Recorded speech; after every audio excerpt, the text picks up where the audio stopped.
भारत में 2014-2025 के बीच में मूर्तियां बनाने पे जो खर्च हुआ है, चाहे स्टैच्यू ऑफ यूनिटी हो, चाहे अन्य तरह की मूर्तियां हो, लगभग वो पैसा खर्च हुआ है 7700 करोड़ यानी 8000 करोड़ के आसपास।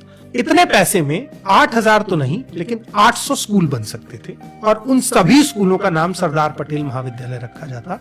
तो मुझे लगता है सरदार पटेल को ज्यादा बेहतर से लोग जान पाते और उसमें एक सब्जेक्ट ऐड किया जाता कि कैसे सरदार पटेल ने 546 रियासतों को एकजुट किया।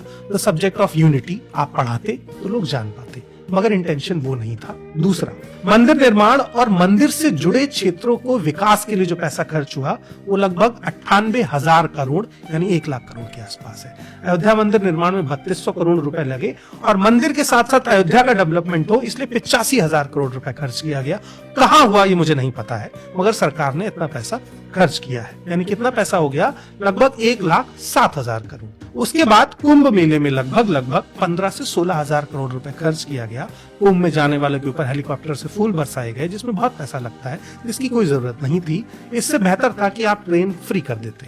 अगर आपको बहुत ही मूर्खता करनी थी तो आप ये भी कर सकते थे। 16-17,000 करोड़ खर्च हुआ यानी 1,25,000 करोड़ रुपए। भारत का एजुकेशन बजट इस पूरे पैसे से कम है और भारत का हेल्थ बजट भी इस पूरे पैसे से कम है। तो जब आप हेल्थ और एजुकेशन पर इन सब ढकोसलों से कम खर्च कर रहे हैं तो मैं आपसे उम्मीद कैसे करूं कि आप काम करेंगे? 85,000 करोड़ रुपए अयोध्या के विकास के लिए। अयोध्या को मैं इतने पैसे में एजुकेशन हब बना देता, इस वर्ल्ड का सबसे बड़ा एजुकेशन हब। चाइना 150 करोड़ में ऐसा इंटरनेशनल स्कूल बना रहा है, जापान ऐसा इंटरनेशनल स्कूल बना रहा है जो गवर्नमेंट स्कूल है, जहां बच्चे को 1 रुपया खर्च नहीं करना है, उसके घर से भी उसे सरकार उठा के लाएगी। और हम क्या बना रहे हैं? मंदिर जिसमें रहने वाले पुजारियों को पैसा सरकार दे रही, सैलरी, और लोग युवा बेरोजगार घूम रहे हैं। तो इंटेंशन का फर्क है नया, हमारी नीयत नहीं है काम करने की।